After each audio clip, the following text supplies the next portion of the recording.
भाजपाचे वर्धापन दिन मिरजेत मोठ्या उत्साहात साजरा.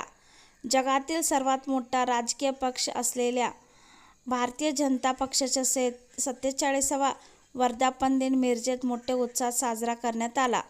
माजी पालकमंत्री व मिरजेचे विद्यमान आमदार डॉ. सुरेश बोकाडे यांच्या जनसंपर्क कार्यालयासमोर भाजपाच्या ध्वजा फडकावून वंदन करण्यात आला.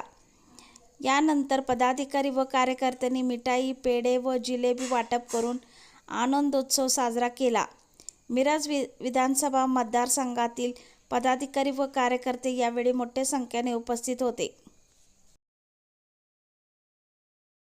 आमच्या चॅनलला लाईक आणि सबस्क्राईब करायला विसरू नका.